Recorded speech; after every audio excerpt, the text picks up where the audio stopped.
entendu parler hier soir de l'urgence sanitaire. Le ministre de la Santé nous a donné des informations plus précises sur la façon dont l'épidémie de coronavirus doit être gérée. Et c'était la raison d'être d'ailleurs de cette digitalisation des rencontres du développement durable. Évidemment, j'ai le droit de ne pas porter ce masque parce que je suis à distance comme il se doit, mais je vous invite tous à bien respecter les gestes barrières puisque au-delà de cette urgence sanitaire se joue une urgence écologique et sociale pour laquelle nous ne pouvons pas prendre de retard. Pour parler de cette urgence climatique, nous avons reçu hier de nombreux intervenants dans cette journée co-organisée avec Catch Business School. Et aujourd'hui, j'ai le plaisir d'introduire cette journée dédiée au bien-être, qui est le versant positif de l'espoir social que l'on nourrit dans ce 5e anniversaire des objectifs de développement durable, avec évidemment notre partenaire co-organisateur, Burgundy School of Business, qui aurait dû nous recevoir à Dijon aujourd'hui, mais qui dialogue avec nous toute la journée depuis ses studios. Hier, on en a parlé, l'urgence climatique, c'est évidemment l'urgence dont le GIEC nous parle chaque année et nous rappelle constamment. On a vu cet été, encore une fois, un épisode de canicule extrêmement dangereux pour la santé de chacun et en particulier des personnes âgées, des enfants. Ce danger-là, chacun le sait, sera de plus en plus grave, de plus en plus aigu. On s'attendait à ce que ça devienne invivable à la fin du siècle. Ça, c'est déjà devenu invivable et ça ne fait que s'accélérer. Pour donner quelques exemples, et puisque nous parlons à la Bourgogne-Franche-Comté, Dijon, qui fait partie du climat continental de la France, vivrait des étés à plus de 55 degrés dans un monde dérégulé par le changement climatique, avec une augmentation de la température à la surface de la Terre de plus de 2 degrés, qui est l'objectif qu'on s'est fixé avec l'accord de Paris sur le climat. Une Terre invivable, c'est donc un bien-être impossible, évidemment pour le travail. Et nous en parlerons avec le vice-président de Schneider Electric, Thomas Bellion-Jourdan, tout à l'heure. On sait que 56% des Français ont peur de tomber dans la pauvreté à cause des conséquences économiques de cette crise sanitaire qui, à un moment donné, trouvera un vaccin. Mais il n'y a pas de vaccin pour le dérèglement climatique, il n'y a que notre responsabilité. Et donc la crise pour le travail peut être encore plus compliquée. On parlera évidemment de bien-être à l'école, du rôle que l'école peut jouer dans le développement durable. Naturellement, il y a des solutions pour pouvoir favoriser un changement de génération. Mais une école complètement déréglée par le dérèglement climatique, c'est une école qui devient impossible pour pouvoir faire grandir les enfants et pour pouvoir leur donner un avenir paisible et sain. Et on parlera évidemment de santé. Non seulement parce que le coronavirus continue de nous inquiéter, mais aussi parce que de façon générale, la crise climatique dans laquelle nous avançons progressivement, lentement mais sûrement, et pas si lentement que ça en réalité, aura des conséquences pour la santé qui seront extrêmement graves. Pour en parler toute la journée, je vous invite à suivre le débat sur lesrdd.fr/live. Évidemment, posez toutes vos questions. On veut un débat qui soit vif, un débat qui soit collaboratif et vous avez un rôle à jouer pour tout ça. Je vous présente nos 4 orateurs de la matinée puisque, étant donné qu'on a pris du retard, j'ai invité mon ami Gilles Van der Putten, directeur général de Reporters d'Espoir, à se joindre à cette conférence d'ouverture. Mais avant de lui passer la parole, je voudrais m'adresser à vous, Stéphane Boursieux. Vous êtes le président du directoire de Burgundy School of Business, le partenaire co-organisateur de cette journée. Et j'aimerais savoir, vous êtes très ancré dans votre territoire, vous êtes très actif en matière de recherche. Évidemment, vous qui dirigez une grande école, comment est-ce que cette question de l'accès au bien-être se pose pour vous, pour votre communauté, pour vos écosystèmes ? Bien, bonjour à toutes et à tous. Je suis ravi d'être à cette table ronde et de participer, de faire en sorte que Burgundy School of Business contribue aux rencontres du développement durable et à faire avancer finalement cette cause qui est fondamentale. La question de l'accès au bien-être dans une business school pourrait paraître un peu paradoxale, pourrait paraître un peu antinomique, puisque quand on parle de business school, on parle de croissance, on parle de développement, on parle de croissance de l'activité, de concurrence, de chiffre d'affaires, de PIB, donc finalement de dimensions qui peuvent être considérées comme antinomiques avec le développement durable, puisqu'on sait que ce développement durable, il se fait dans un environnement qui est fini. Hein. Notre planète, elle ne pourra pas donner plus que ce qu'elle est capable de produire. Et donc, le développement de manière infinie est inenvisageable. Donc, à partir de là, comment est-ce qu'on parle d'accès au bien-être dans une business school ? On peut d'abord le faire en tant qu'employeur, entreprise. L'accès au bien-être, c'est ce qui se passe dans une organisation. Est-ce qu'on a vocation à faire du bien-être pour nos salariés ? Oui. C'est pas le bonheur. Je pense qu'il y a vraiment une différence majeure entre l'accès au bien-être et l'accès au bonheur, en tout cas dans une entreprise. On n'est pas là pour que nos salariés soient dans un contexte de bonheur. Le bonheur, c'est du contexte privé, mais à faire en sorte qu'ils soient dans un contexte de bien-être. Et le bien-être, c'est la capacité d'une part à être dans des conditions de travail qui soient pertinentes. Ça, j'allais dire, c'était un vrai enjeu du 19e et du 20e siècle, et qui l'est toujours. Et puis, l'accès au bien-être, c'est la capacité à se projeter, à avoir une vision, un projet collectif de l'ensemble des collaborateurs pour pouvoir faire en sorte que chacun se retrouve dans le projet d'une organisation, d'une entreprise ou en l'occurrence d'une école. Ça, c'est la première dimension. Et puis la deuxième dimension qui est importante dans l'accès au bien-être, c'est toute la réflexion qu'on peut avoir vis-à-vis de nos élèves. Alors là encore, comme pour nos collaborateurs en termes de conditions de vie, de conditions d'engagement, et de les projeter dans un projet au-delà de mettre des baby-foot, au-delà de mettre des lieux de vie qui sont importants, mais c'est pas ça le bien-être. Le bien-être, c'est de se projeter, c'est d'avoir une capacité à savoir ce que sera l'avenir, ce que sera son avenir, et avoir confiance dans cet avenir et la capacité à construire un projet personnel et professionnel dans les années qui viennent. Je pense que c'est une dimension centrale du bien-être à laquelle on s'attache à l'école. Et puis l'autre dimension qu'on évoquera peut-être Thomas, c'est le rôle qu'on a en termes de connaissances, de construction de connaissances, et j'en reviens à mon propos initial, le bien-être. Le bien-être dans un contexte économique, ça peut paraître antinomique, mais c'est de plus en plus une réalité. Comment est-ce qu'on fait en sorte, dans nos écoles, d'apprendre à nos étudiants à fonctionner en termes de développement durable, d'avoir un projet entrepreneurial, d'avoir un projet économique, d'avoir un projet de société qui soit un projet qui prenne en compte le bien-être, donc qui ne prenne pas en compte que des indicateurs tels que le PIB, tels que la croissance, tels que la rentabilité, mais aussi les notions de pérennité, de partage, de valeurs qui peuvent y être associées. On va donc essayer de continuer cette discussion avec peut-être un regard un petit peu plus optimiste avec toi, Gilles. Je rappelle que tu es directeur général de Reporters d'Espoir, une organisation qui a pour objectif de mettre en avant les solutions positives qui peuvent exister dans la société française pour faire un changement positif, accélérer cette transition, et avec le regard des médias évidemment. Je le disais tout à l'heure, la situation sociale est extrêmement tendue, le risque sanitaire est de plus en plus fort. Et donc, comment est-ce qu'on peut garder le sourire, si j'ose dire, dans ces conditions? Comment est-ce que, avec les journalistes avec lesquels tu travailles, on peut réfléchir à ce qu'on garde de l'optimisme? Écoute, moi, la notion phare qui est la mienne, c'est l'espoir. Reporter d'espoir.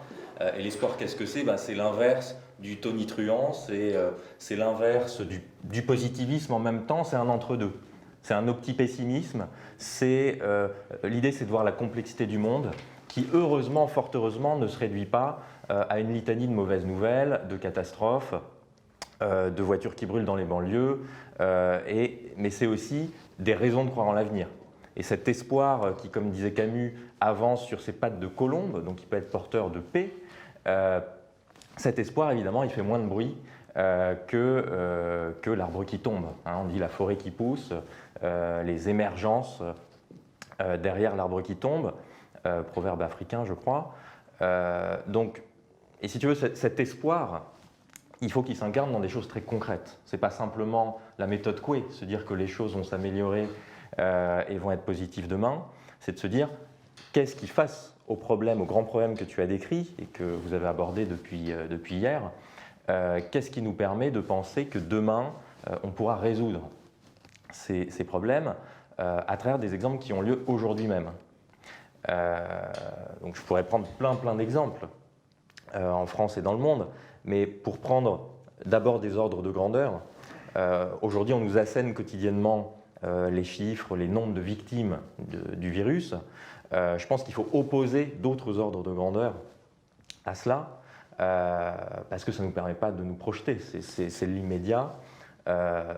Et si on se projette sur le long terme, sans dire que la courbe de l'évolution est globalement positive, mais quand même, on a vu au cours des 20 dernières années la pauvreté, l'extrême pauvreté être divisée par 4. On a vu en un siècle, on a gagné 300 000 heures de vie en un siècle, nous Français et occidentaux. Donc ça offre des possibilités immenses. Michel Serres disait que là où il y avait des millions de morts victimes de guerre, il y a quelques centaines de personnes victimes du terrorisme. Mais sur ce point, tu dis on a gagné 300 heures de vie depuis un siècle. 300 000 heures. 300 000 heures, pardon, excuse-moi, j'aurais dû noter le chiffre correctement. On a gagné 300 000 heures, mais est-ce qu'on n'a pas perdu pour l'espèce humaine 1 ou 2 générations en vie? Alors on a perdu du temps. On a perdu du temps d'action. C'est vrai que quand on regarde toutes les grandes conférences climatiques, puisque tu évoquais ce point comme central, qui conditionne peut-être toutes les autres dimensions économiques et sociétales, c'est clair qu'on a le sentiment d'avoir perdu 30 ans. Après, est-ce qu'on a sacrifié 2 générations? J'espère pas.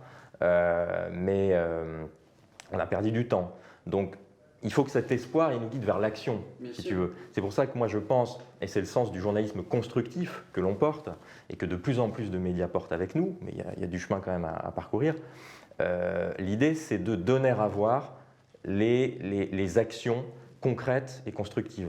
Et je peux prendre des exemples, hein, soyons concrets. Un exemple, on a eu beaucoup d'exemples de choses dramatiques qui nous arrivent, oui. Des choses positives arrivent aussi et on est heureux de les entendre. Cette émission est en partenariat avec une business school. Donc prenons dans le domaine économique et entrepreneurial.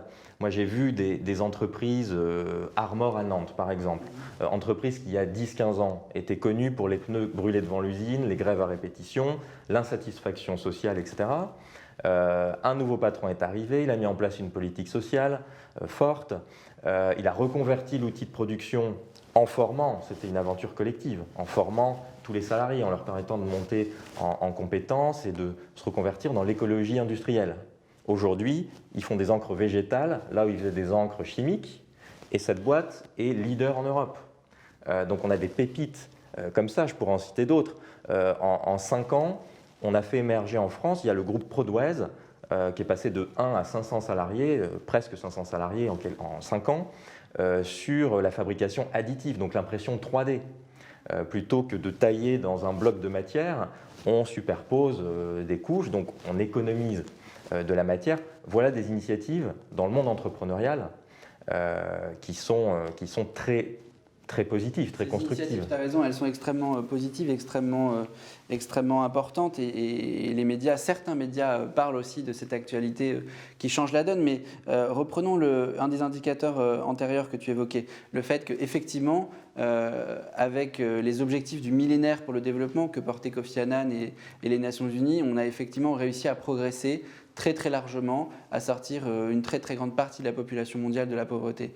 Au prix de quoi? Au prix d'émissions de carbone extrêmement fortes, puisque on sait très bien que l'économie industrielle qui a sorti des millions de gens de la pauvreté, et c'est heureux pour ces personnes, se fait au détriment de la planète et que ça retombera en particulier sur les plus vulnérables. Donc comment est-ce qu'on peut se réjouir de cette situation, surtout que le coronavirus nous a fait reculer sur ces objectifs. On l'a vu aux Nations Unies cette semaine, sur les objectifs de développement durable qui sont la suite de ces objectifs du millénaire pour le développement. L'objectif numéro 1, c'est la lutte contre la pauvreté et cet objectif-là, il est de plus en plus lointain, il a même reculé. En France, 56% des Français craignent de tomber dans la pauvreté à cause des conséquences du coronavirus. Quel espoir peut-on avoir sur ce sujet? Est-ce que tu vois avec tes reporters d'espoir, des lueurs d'espoir justement sur ce sujet? Alors oui, je vois des lueurs d'espoir, je vois des initiatives concrètes mais qui peuvent paraître microscopiques, locales. Moi je pense que c'est la multiplication de ces initiatives locales, et pas qu'entrepreneuriales, associatives, collectives, publiques, évidemment. Donc moi j'observe vraiment des initiatives. Après les grands chiffres et les grandes tendances, c'est vrai qu'il faut les regarder évidemment. Elles ne sont pas toujours positives, tu l'as dit. Elles le sont parfois sur l'extrême pauvreté, elles le sont localement sur... il y a l'Amazonie et l'Australie qui brûlent, mais il y a d'autres parties du monde où la forêt continue à pousser. Enfin, on peut trouver des raisons de croire en l'amélioration de certaines choses. Et il y a, sur ce sujet-là, je me permets juste une insiste sur la partie poumon vert de la planète qui est un facteur décisif pour lutter contre le changement climatique. On sait que 25% du problème climatique de notre budget carbone en moins, il vient de la déforestation. Nous avons mis en place, et c'est grâce à vous que ça peut marcher, un partenariat avec l'entreprise à but non lucratif Reforest Action qui replante un arbre pour chaque inscrit aux rencontres du développement durable. Et donc en participant à cet événement, vous faites vous-même un effort de lutte contre la déforestation. Évidemment, ce n'est pas les rencontres du développement durable qui vont reconstruire l'Amazonie. Et d'ailleurs, on ne vise pas l'Amazonie, on est basé sur la Tanzanie, pour être précis. Mais merci à tous ceux qui ont contribué à ce geste. Effectivement, Gilles, on a des solutions qui émergent. Moi, j'ai une question pour toi qui concerne, je pense, ta sensibilité à comment l'information est construite et circule pour informer le public. Et je l'ai dit hier soir, avec tous les partenaires médias qu'on a mobilisés, c'est essentiel que les citoyens soient bien informés pour bien agir, bien prendre leurs responsabilités. Comment est-ce que tu trouves que les médias français, puisqu'on est là dans un contexte français, arrivent à articuler l'immédiat, le court terme, les nouvelles du quotidien qui sont souvent mauvaises, avec quelques lueurs d'espoir chaque jour, et un long terme qui est très inquiétant et pour lequel certains virent à la collapsologie, et sans nourrir cette peur, cette anxiété du temps long et se projeter constamment dans le futur, comment est-ce que tu vois l'articulation, le traitement de ces deux temporalités dans les médias français ? Longtemps, on a considéré dans le journalisme qu'une nouvelle qui méritait d'être divulguée au plus grand nombre devait faire du bruit, devait être une catastrophe, du sang et des larmes, pour caricaturer. Si ça saigne, ça baigne. Ça, c'est les Américains, les journalistes américains disent ça. On a vu les limites de cette approche. On voit les audiences décrocher. À une époque, on se disait plus c'est négatif, plus les gens accrochent, c'est ça que les gens veulent. Ce n'est pas parce qu'on a appris aux gens à le vouloir pendant des décennies que c'est ce que l'on veut. Et il se trouve que ça ne marche plus. Ce modèle ne marche plus. L'investigation purement dénonciatrice ne fonctionne plus. Les audiences, on pense tous à des émissions d'investigation à la télé, les audiences ne cessent de diminuer. Il y a une demande qui s'exprime aussi de plus en plus clairement de la part des citoyens. France Télévisions et Radio France ont fait une grande enquête auprès de 150 000 Français. Qu'est-ce qu'il en ressort ? Que 82% d'entre nous souhaitons des initiatives positives. Donc si tu veux, les patrons de médias ont bien compris ça. Delphine Ernotte d'ailleurs l'a mis dans son plan stratégique pour être renommé à un second mandat par le CSA à la tête de France Télévisions. Donc cette dimension-là infuse. Et c'est vraiment une attente citoyenne. Alors comment ça se traduit dans les médias ? Moi je vois progresser positivement mais lentement ce journalisme de solution. Pour en revenir au climat, on a fait une étude récemment pour analyser le paysage, d'où on part. Le climat, globalement, ça occupe 1% des sujets qui sont traités à la télévision. Et sur ce 1%, il y en a un quart à un cinquième qui ne font pas simplement le constat d'un problème, mais qui vont au-delà en montrant des initiatives constructives, des initiatives concrètes. Donc il y a de la marge, il y a beaucoup de marge. Je prends le climat à 1%, l'environnement est plutôt à 12-13%.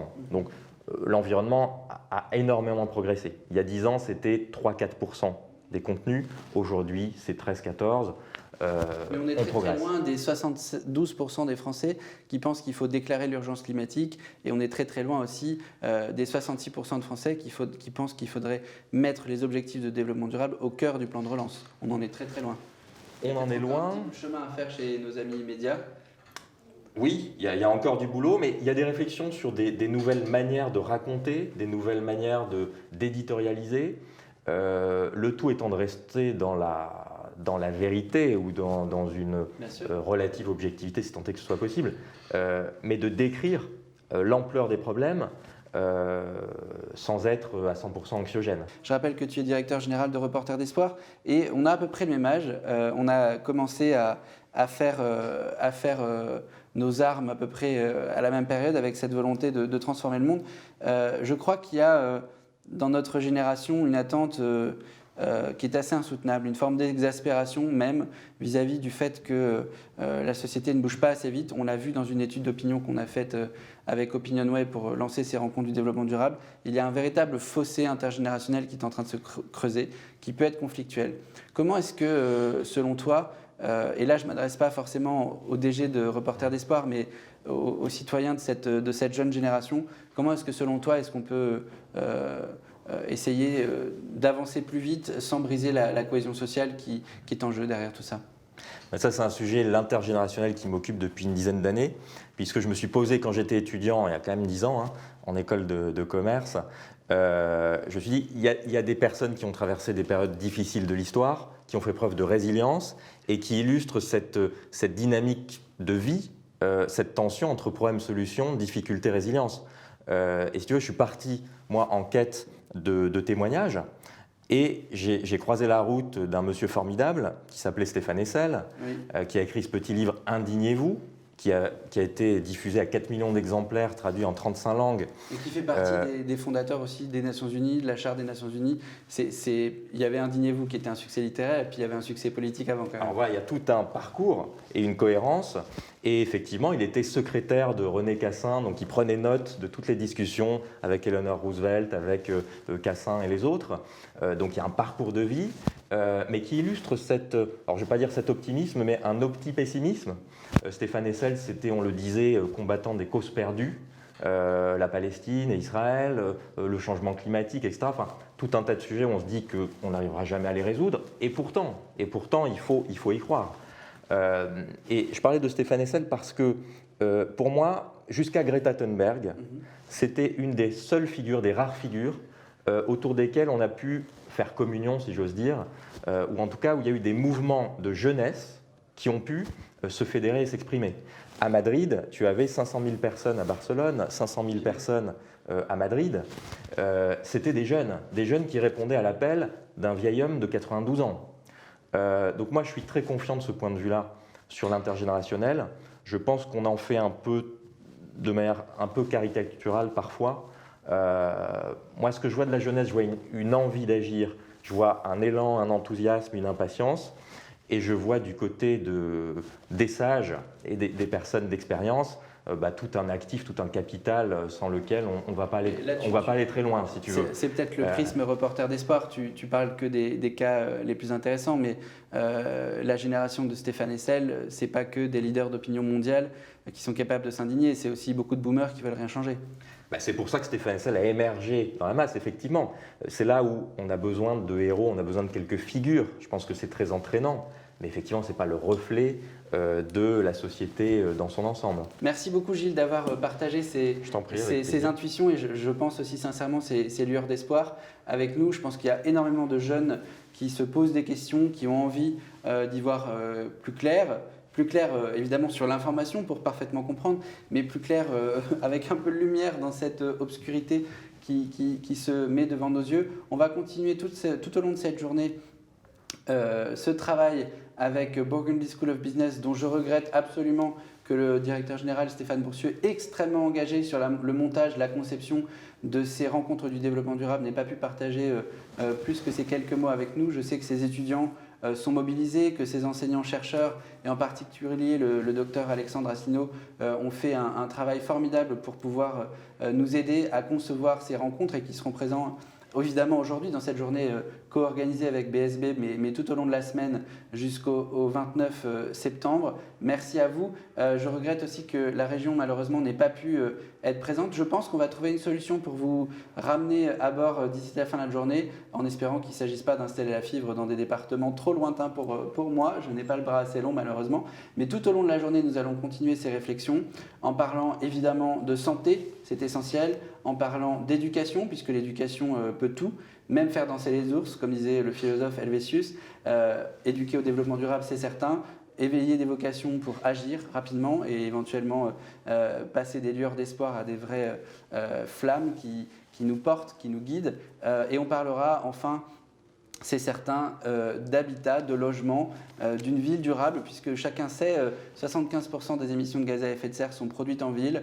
Les villes peuvent devenir de vraies chaudronnières climatiques et c'est un danger énorme avec des conséquences sociales extrêmement fortes. On va parler de ça tout au long de la journée avec quelques moments clés. Nous aurons le plaisir d'accueillir Ségolène Royal qui, en plus d'avoir présidé la COP21, avoir été ministre de l'Environnement, avoir été l'auteur d'un manifeste sur la justice climatique, est une femme politique extrêmement engagée sur le lien entre climat et social. Et donc nous allons pouvoir en discuter avec elle. Nous accueillerons également le vice-président de Schneider Electric en charge de l'industrie en Europe qui va nous parler de comment la révolution industrielle peut changer le bien-être au travail.